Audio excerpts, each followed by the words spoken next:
Live from WOWT, First Alert 6 starts now. Good morning, everybody. Thank you so much for joining us here on First Alert 6 streaming. I'm Cerise Cole, along with Jared Lansford, Senior Chief Meteorologist Rusty Lord. Of course, we had all that snow yesterday, blizzard conditions. Now we have another First Alert to more snow tomorrow. This one looks like a little lower impact with at least much less wind, about half the wind speed, thank goodness. But yeah, still another bout to deal with. So let's dive into the details here because obviously that's probably what you want to know about. Now, Friday is a First Alert day. Most of the snow is going to fall 8 a.m. to 4 p.m. and I want to specify that's likely in the metro and south. It'll be ongoing a lot longer to the north. Possibly something that really builds in overnight tonight. Up to 2 inches possible in the metro, higher amounts north of I-80 because it'll be going a little longer. And then north wind gusts this time around could get to about 30 miles per hour. Last time we were talking 60 to 70, so a lot better there. Now, here's the latest snow forecast. We trimmed things a little bit. It's going to be a very sharp south edge to this one, it looks like. And hey, guess what? That's setting up right over the city. Up to 2 inches. So I would say the twos, if they're going to be there, Douglas and Pottawatomie County. Sarpy, you're probably an inch or less. You go a little farther north, and there's the bigger numbers. 2 to 5 inches of accumulation. Norfolk, Columbus, Tacoma, Blair, Denison, and Harlan over the course of that the day on Friday. Little bit of a wild card to talk about here. I'll discuss that in a minute. 2 to 5 inches is what we'll look at. And you can see how that area lines up with where the winter weather advisory is. That is going to be the spot where the heaviest snow is going to be. But overnight tonight, there's the potential for that system off to the west. You can see how it's starting to take shape. Some of this not even reaching the ground just yet. The clouds will build in today. We're at 23 now in Omaha, 26 in Plattsburgh, so some of the clouds moving in causing the temperature to actually jump a little bit, but the wind is a lot lighter out there this morning. Wind gusts, virtually non-existent. We're talking 5 to 10 miles per hour. So let's dive into a couple of things here with Thursday night, or tonight I should say, into Friday. There's this little stripe of precipitation that could be there about 4 or 5 o'clock this afternoon, and it would lift north very quickly if it develops. Now look what happens. There is the main arc of precipitation right through here, up towards Sioux City. It's this stuff that develops right here that's a bit of a wild card on models. These little spotty snow showers as some moisture tries to build in and get up to this. So these could fire off their own little snow showers here, and that's the wild card. That's what would cause our totals to go higher than what I have in the forecast. So that would lift through, and then here comes the bulk of it dropping back south through during the day. There's noon on Friday, and there by about 4 o'clock it's done and moving out. So that's why the bulk of the snow is probably in that 8 a.m. to 4 p.m. range, but there's a little bit of a wild card after midnight tonight with the moisture moving in that could produce some extra snow showers. Those are a little spottier. Something we'll have to watch during the overnight hours. So we'll go to 36 for the high on Friday, kind of between rounds of snow, or maybe like in the early part of that snow. First Alert 6 weather day there because of that. So we'll see what we have on the ground by tomorrow morning. Okay. I still think the bulk of it's probably going to be 8 a.m.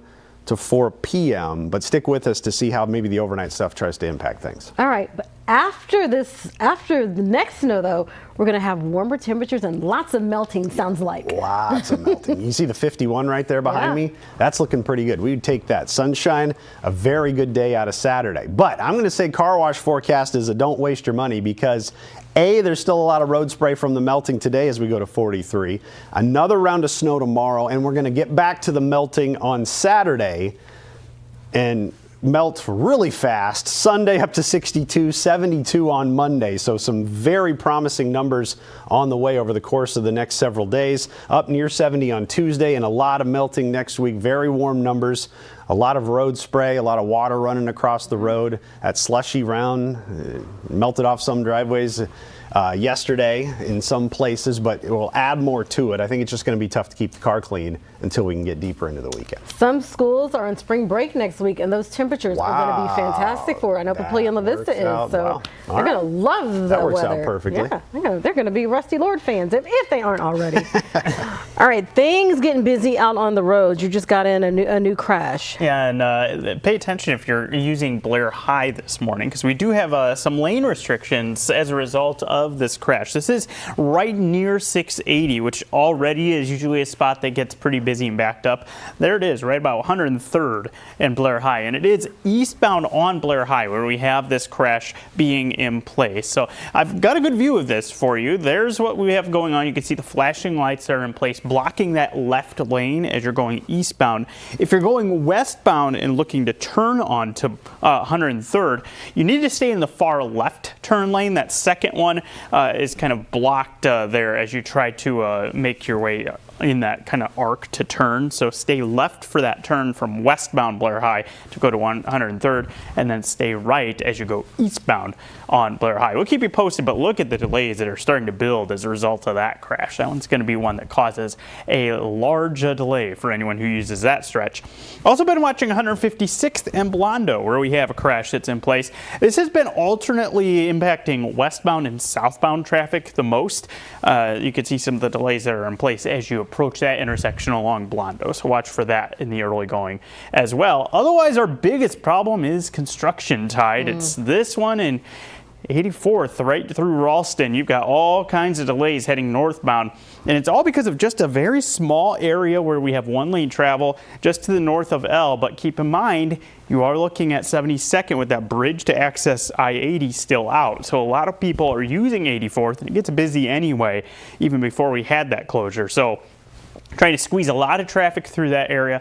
We're seeing quite the delays as a result of that. If you're looking to avoid that, you do have some pretty smooth travel on 60th right now. Also 96 looks pretty good as well. So those are some options that you could use to avoid the slowdowns that are on 84th. We'll keep up with the latest on those crashes, and I'll let you know anything else. I will say that road conditions look a lot better than yesterday morning. Yeah, good. That's good to point out. All right, Jarrett, thank you.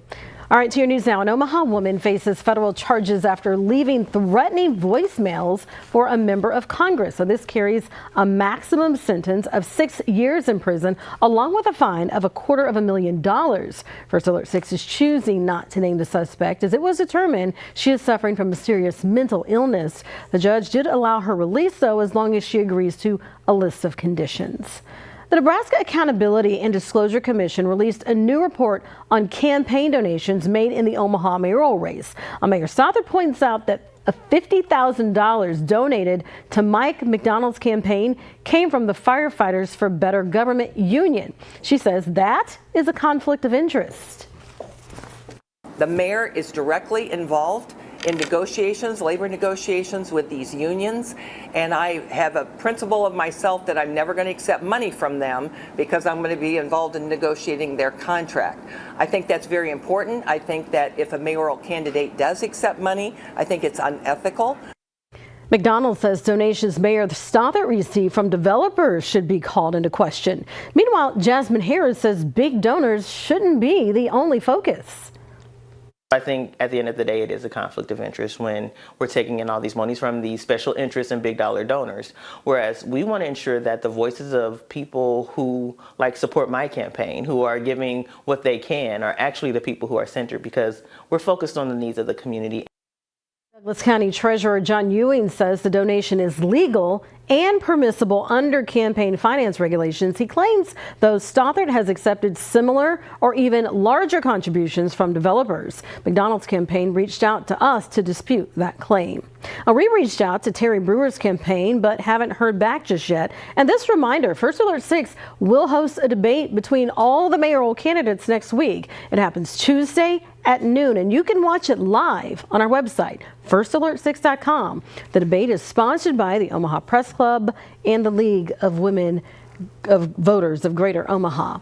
Well, now to our Maria Cade here at the First Alert 6 Safety Desk. Maria, cancer death rates continue to decline. That's the good news. The not so good news, there are some concerns regarding screenings, though, at least some in particular. Yeah, every year you definitely want to keep that in mind. Yeah. So there is some new data from the American Cancer Society. They say that more than 2 million new cancer cases are expected this year alone in the U.S. But there is that good news. Research shows that the screenings for both colorectal and breast cancers have rebounded from the declines that they saw during COVID. Unfortunately, though, experts say that hasn't been the case for cervical cancer.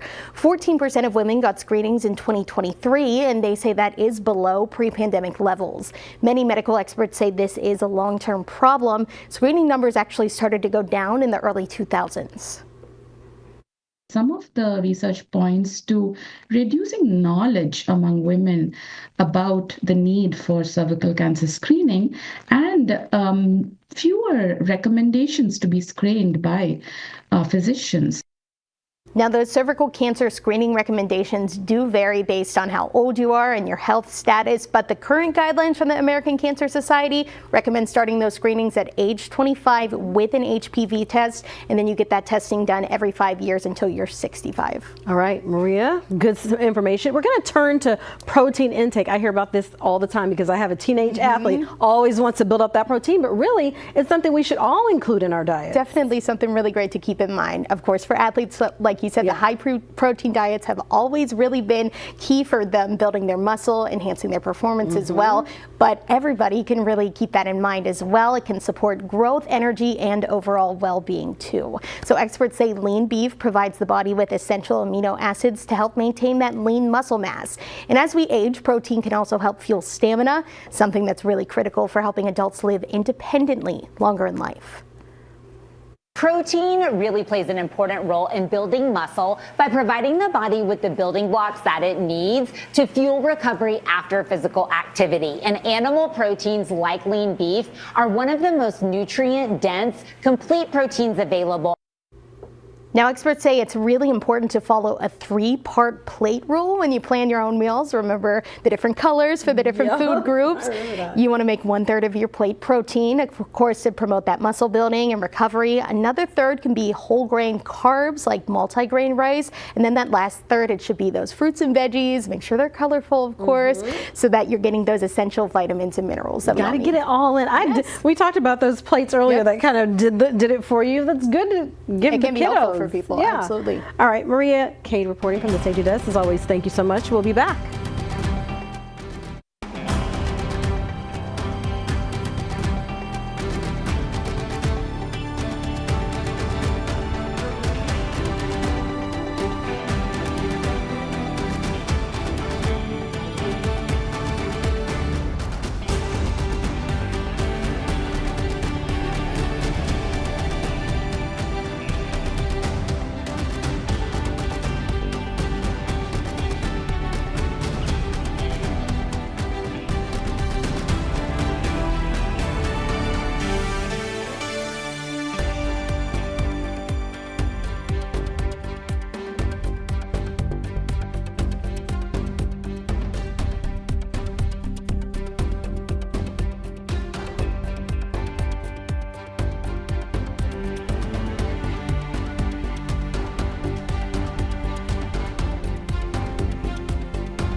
Welcome back, everybody. So we're recovering from the crazy weather we had yesterday, only to get ready and brace ourselves for more snow tomorrow. Yeah, it's another round that's going to move in. There could even be a few snow showers tonight that I think are in play.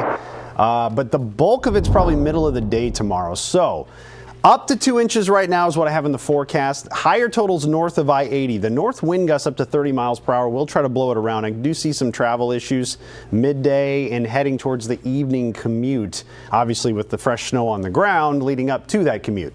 Up to 2 inches in the metro. I would say the heavier totals in that range, the 2-inch totals, are more likely Council Bluffs through Douglas County. You get down here into Sarpy, you're probably going to be closer to 1. But notice, you just have to go north of the Douglas-Washington County line and the totals will start to go up very quickly. I think Fremont to Blair to Missouri Valley, we're talking 2 to 5 and north of there. And that is the area where the winter weather advisory is. So that's where the heaviest snow is likely to be at this point. But there could be some subtle shifts south, and that would not surprise me in the least bit, having to add a couple counties on the south edge of that winter weather advisory. Here's the system getting going. A lot of this precipitation not even reaching the ground at the moment, just shows up in higher scans of the radar. And you can see as the clouds move in today, there's that little precipitation down there trying to move in. There could be a couple of sprinkles with the clouds as we warm into the lower 40s, so we won't have to worry about any of that icing up. But that lifts north, and by the time it gets north of I-80 this evening, that's when it could start to flip over to a little bit of snow.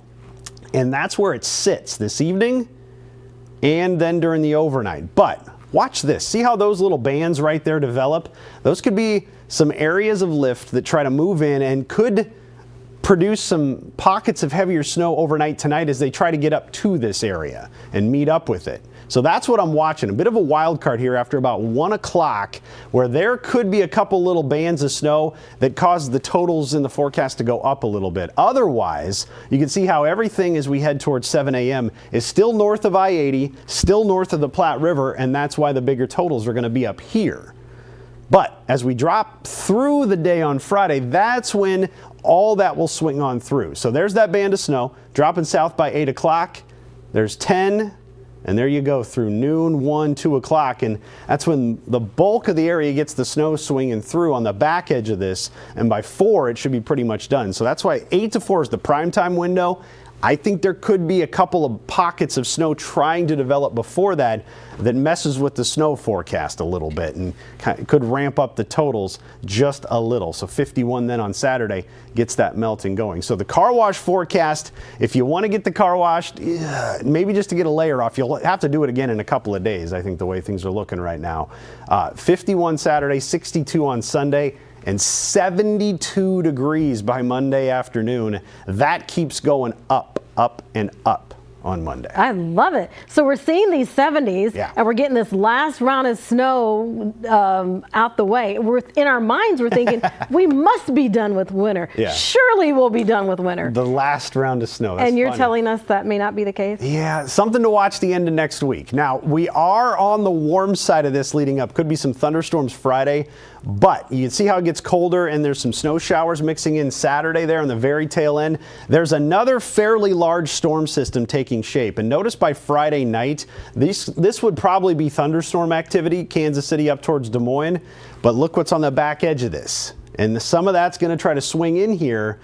And this is why we call it weather patterns. Remember how our last system, the one looked that we just dealt with, that had snow on the back edge and maybe some wind? Not saying it's going to be a carbon copy, but there you go for Saturday with a round of snow trying to wrap in on the back edge of that system for the end of next week. So not trying to startle you or anything, but I'm here to forecast the weather, tell you what's coming. A first alert to that, and the sign, we're not quite done with winter just yet. Okay. So that's next Saturday, folks. So Friday into Saturday, I think it's going to be busy once again next weekend. Yeah, definitely keeping us on our toes, this forecast is. A lot happening. Yeah, all right. Let's turn to traffic now. You have an update on that crash on Blair High Road? Yeah, still in place there, and we're seeing some pretty sizable delays. So let's take a look at the latest with what that's doing to your traffic flow. Now, this camera shot has been zoomed quite a bit out from what we were looking at last time, so I'll need to point out here where you need to look for where this crash is. So it's right in there is where we've got it, and we've got the left lane being blocked as a result of this. Pretty sizable delays as you approach that intersection as well. You stay right, be ready for it to be slow. Again, this is right at 103rd with Blair High, and you can see how eastbound traffic really backing up all the way to State Street. You've got that. So you could swing your way over and try to avoid this, use Irvington Road, and then kind of backtrack your way to Blair High there, and that would get you around this if you want an alternate route to get around that crash. Still watching 156 in Belano, a little slow as you're making your way westbound. This doesn't look like it's causing as big of backup, so we'll keep an eye on how that's continuing to go. Still a little slow on 84th as well as you're heading northbound toward that zone of construction that's right near L through Ralston. Expect it to be slow as you're heading out and about. A lot better on 60th. That's a good alternate route right now. JFK right near I-80 also showing some signs of delays. Not a ton. We've had much worse mornings on the JFK, but just a little slow right in the immediate vicinity there of I-80. Things look pretty good in southwest Iowa where we just transported to magically, but I can tell you any of the road closures that we had in place yesterday have opened back up. Yeah. Just watch for a few slick spots that may still be out there. There's a little more snow in Iowa. Looks overall much better than it did this time yesterday, though. So much smoother. So much better. All right, Jared, thank you. And we do have this quick reminder for you. Trash collection for much of the metro is being pushed back a day for the rest of the week. This after, of course, that winter weather wreaked havoc on trash services. So if your trash is out right now but was not picked up, they're just saying make sure you leave it out. All right, making its mark on Italian Hearts, you're going to want to see the latest member of Rome's Biopark. The unveiling new this morning when we come back here on First Alert 6 Streaming.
All right, welcome back, everybody. New this morning, Rome's Biopark welcomed the latest member of the zoo today. Yeah, a baby boy Bactrian camel was just born there last month. So the baby's name is Frozy, and it's named by the zoo's herbivore caretakers. Aww. Now, the Biopark says Frozy is in excellent health, really great to hear, staying close to his mama, Rebecca, who nurses him, of course, under the watchful eyes of his grandma and his aunt. Look how fuzzy he is. I know. Kind of looks like a sheep more than a camel. Little baby hump right there. Yeah. Oh, he's so cute. I don't know if I've ever seen a baby camel. I was just going to say the same thing. We don't have camels at our zoo. No. Look at those little baby steps. Oh. Did he make it? You guys, this is the cutest. He's going to get there. Yeah. He's going to get there. But surely. I have never seen a baby camel.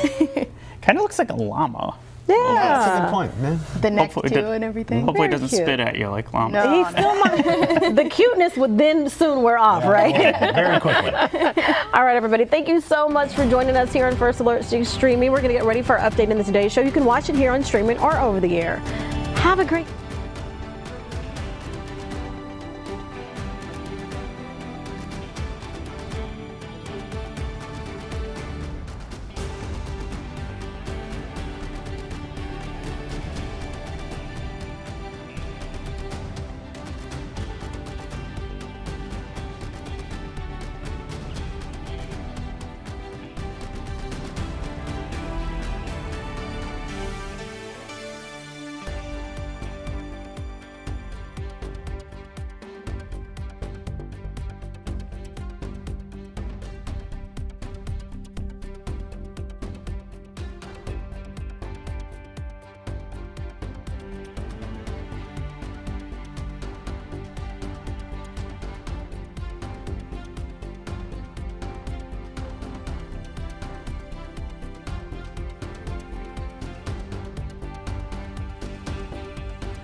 Live from WOWT, First Alert 6 starts now.